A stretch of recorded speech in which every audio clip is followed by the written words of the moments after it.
Hello and welcome to the official Nuendo 11 preview event streamed from the Steinberg headquarters here in Hamburg, Germany. We're delighted to have you with us today.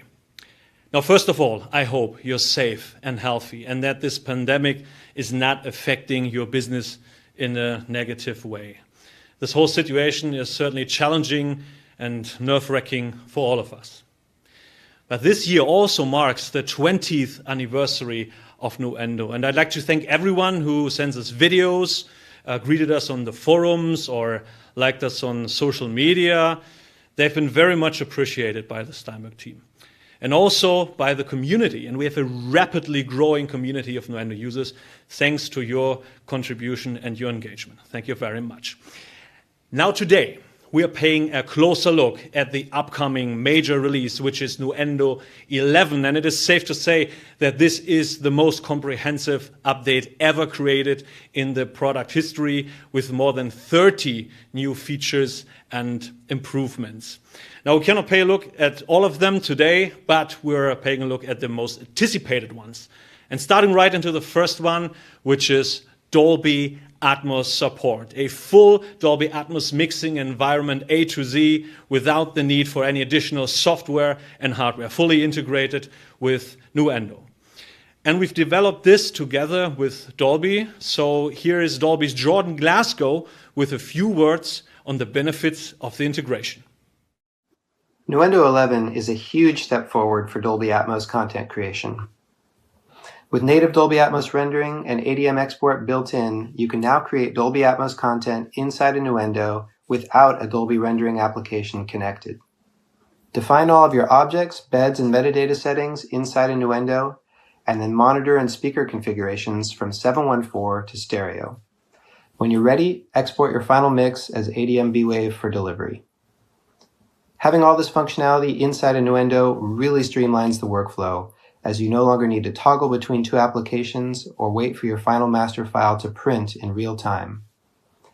We worked really closely with the team at Steinberg to integrate Dolby's rendering technology, including certifying that the final output aligns with all of our specifications. I think this release is definitely going to make a lot of Dolby Atmos content creators very happy. This has been pre-recorded before the show. So, Senior Product Specialist Aldo Lamana is in the Steinberg studio, eagerly waiting to give you a glimpse on the Dolby Atmos integration in Nuendo. Hello everyone and welcome to the Nuendo 11 feature overview. Today I would like to start with Dolby Atmos. Let's say you have a surround project and you want to deliver in Dolby Atmos. In this case, I have the main elements of my project going into stems. Those are dialogue, Foley, sound effects, and music stems. And in turn, those stems are going to one main bus. In this case, it's named main bed. That main bus is going to my surround output, and I name it today my surround output BST renderer. And it is here where I will insert the renderer for Dolby Atmos. If you have worked with the Dolby Atmos production suite, this might sound familiar to you. We have the beds and the objects represented on the left-hand side.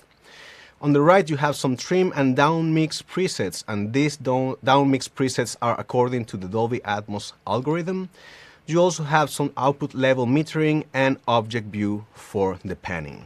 So if I want to start adding my bed and my objects, I go to my ADM authoring for Dolby Atmos window. Over there, I can select which renderer I want to work with. I could work with an external Dolby Atmos renderer like the production suite. In this case, I will select the integrated renderer for Dolby Atmos made by Steinberg. And it is at this point where I can add objects or beds. Now, I'll add a bed, and in the source track, as I mentioned before, I will put my main bus. In this case, my bus is called main bed. I can see the objects assigned into the renderer. If I press play, I'll see the output level going on accordingly. Now, if I want to add objects, I could add them from this window, But we do have a more streamlined solution for this. You could go to the project and just select the tracks that you want to become objects. Then go to the ADM authoring for Dolby Atmos window, and under functions, you can select create objects from selected tracks. And this will create the assignment, and I see that the objects are being shown here in the renderer accordingly. If I press play, I'll see the panning here in the object view.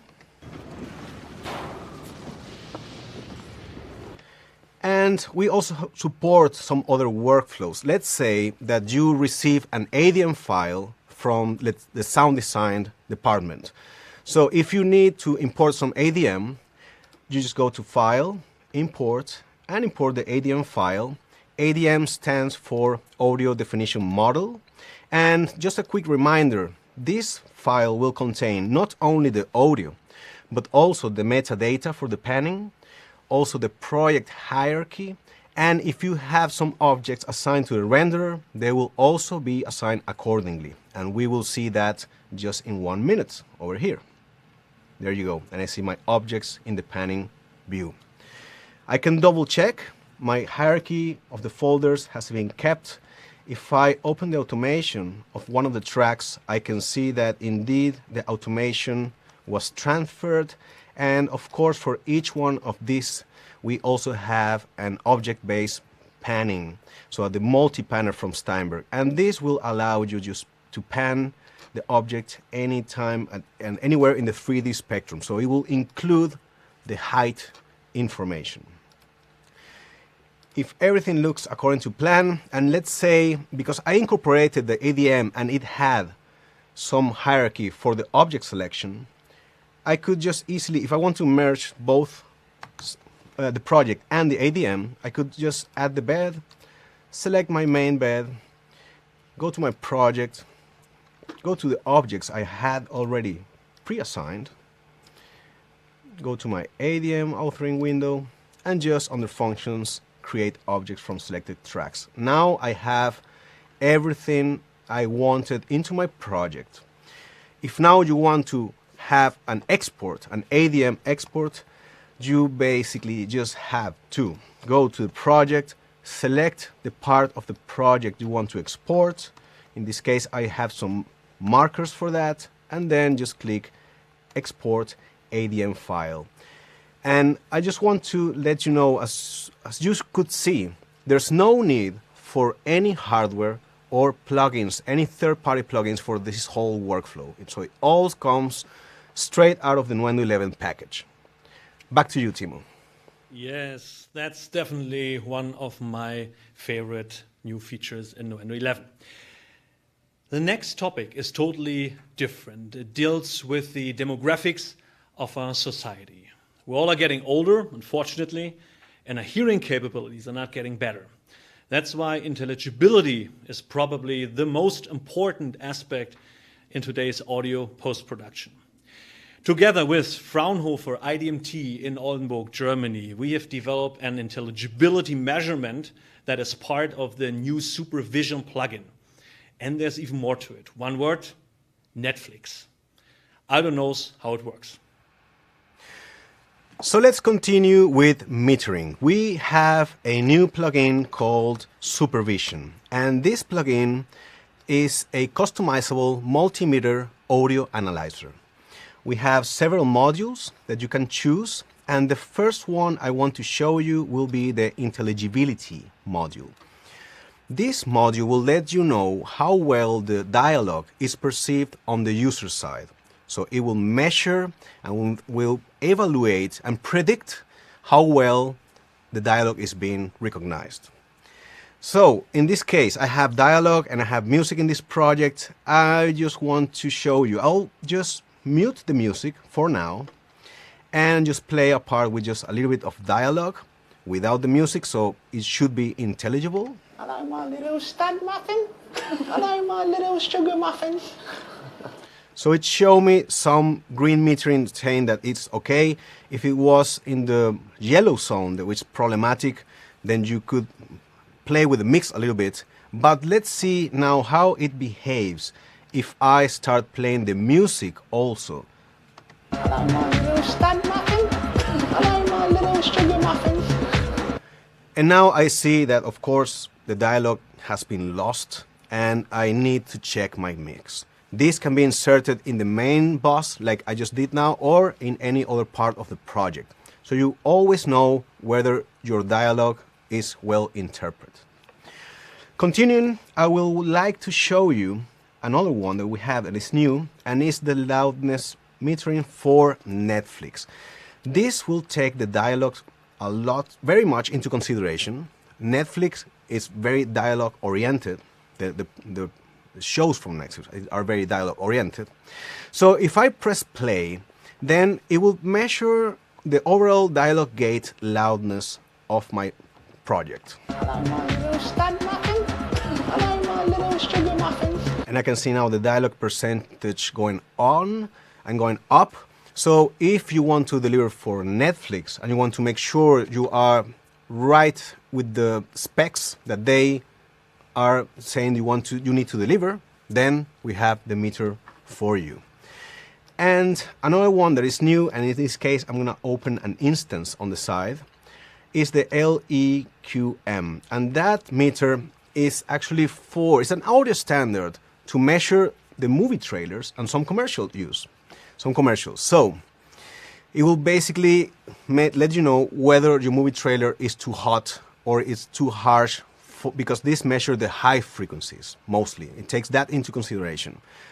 And it's a TASA standard, so a Trailer Audio Standard Association standard. And you have there your dBs, and then you know whether you're right or wrong for your movie trailer. If you need to deliver some stems or some different mixes, then we also have a new workflow, and that's in the audio mixdown window. And over here, we have the so-called job queues. This will allow you to have different exports. It could be a mix, it could be stems, it could be different parts of the project. And you can have several of these queues into your project, ready for mixdown whatever you want. In this case, I have my VST renderer, which is my main surround output, going 48 kilohertz, 24 bits. And I also have my music stem in MP3, maybe for revision, so you can change the sample rate, the file type, the bit depth. This is all customizable. Let's say that I want to deliver now some stems. So I just make sure that I'm into multiple, and I select the tracks that I want to deliver. So for example, dialogue, foley, sound effect, and music stems.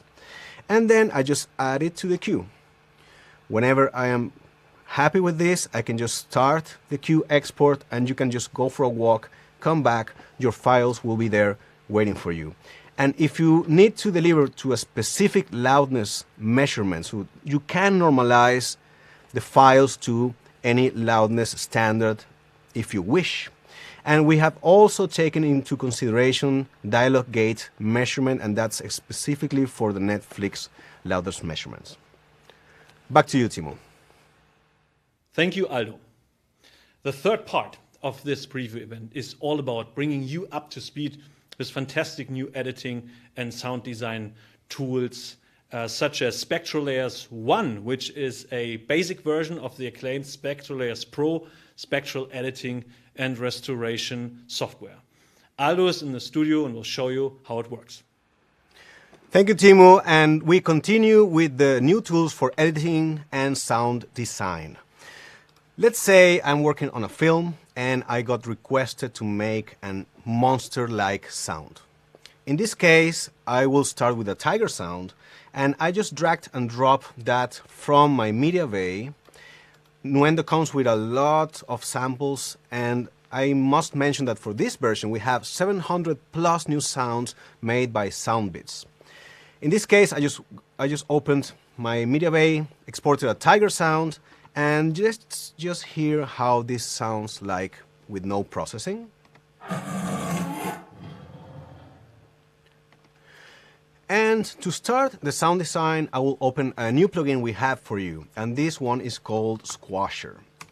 So the Squasher is a multi-band plugin that not only has downward compression, Now, downward compression is most likely the compression we are using to our productions. We also have upward compression, and this will let you enhance those frequencies that are kind of hidden in the background. It will change the dynamic range of your audio file, and it will basically squash it, hence the name. So let's just hear how this sounds with some squashing going on. And a new plugin we have also, a new one called the Imager. This will allow me to just spread the sound a little bit, and it's multiband. So in this case, for example, I could spread the width of my high frequencies, and maybe I want to put the bass all the way to the center and just play around with the multibands, and let's just hear how this is sounding so far. And to end this chain, I will add a plugin called Voice Designer. Now, Voice Designer was already there in Nuendo 10. This is a plugin made for making robotic sound like voices or monster voices. It has vocoding. You can also morph the file with different waveforms, and you have some delay and feedback if you want to. In this case, I will just detune the file a little bit.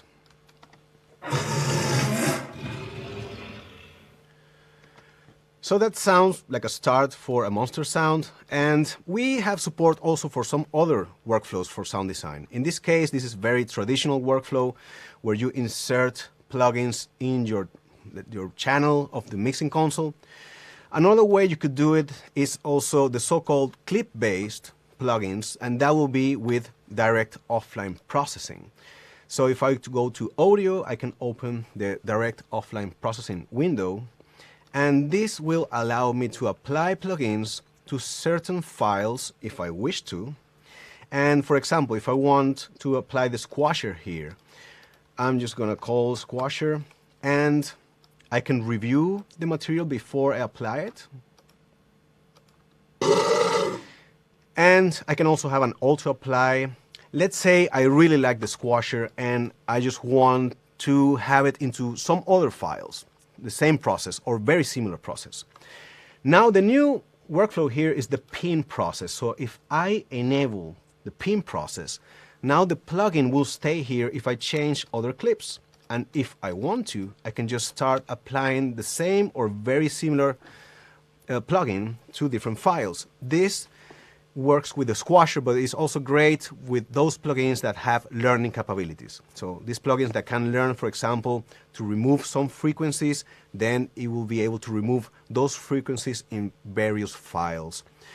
Now, this is apart from being non-destructive, so you can always go back to your original file. It will save CPU and it will unpopulate your inserts, so you can have potentially 2 audio clips, each one with a lot of plugins going on, and you don't have to assign any plugins to your inserts or to your mixing console. If by any chance you run out of sound effects, we have teamed up with Soundly, and Soundly is a database for sound effects. So let's say I need a water sound. I can just start typing and I can preview these sounds if I want to. And if I like the sounds, then I have a Nuendo icon here and it says Spot to Nuendo. So it will be imported into your project. So I'll do that. I'll just create a new track, and then you place the timeline wherever you want the water sound to appear. And if you go to Soundly and you say, I want to have this into Nuendo, then you go ahead, import it, and it's there for you. So nice way to find for new sound effects outside of your hard drive. And if you want to get very specific about editing audio, then we have now Spectral Layers 1. Spectral Layers 1, it's open through the extensions. So now I have here Spectral Layers 1. This is a downsized version of Spectral Layers Pro. But it's a very nice thing to have into Nuendo. You have spectral analysis, but also you have the 3D view, and this you can have in your project thanks to the ARA technology, or you can take out even to another monitor if you want. And it will give you an analysis of the file even in a 3D manner. So let's say you want to take out some frequencies. You select those frequencies and just erase them, and there you go. Another use case, imagine you have a faulty river tail at some point of the project. You could potentially copy that tail and just paste it anywhere else if you want to. You can even create a new layer, for example, and then you can paste that to the new layer, and then you have a visual representation of what you just did. And you can just take it to your project and, of course, edit it and put it into your Nuendo project. So very nice to have in Nuendo 11. I hope to see you once again very soon. Thanks for all the time. Thanks for your watching this, and back to Timo. Thank you. Thank you very much, Aldo, again. Now we're almost finished with today's preview, but there is, of course, more to come. We'll have more online events and more tutorials available for you very soon. We hope that you like the new features, and we'd be delighted if you will consider updating to Nuendo 11, or if you decide to come aboard as a new user joining the Nuendo family. Nuendo 11 will be available on December 9th. The grace period has already started, so please make sure to bookmark that date. Also, as we're giving a 20% off for update purchases until end of this year. Until then, I say thank you for watching. Stay healthy, stay safe, and see you around.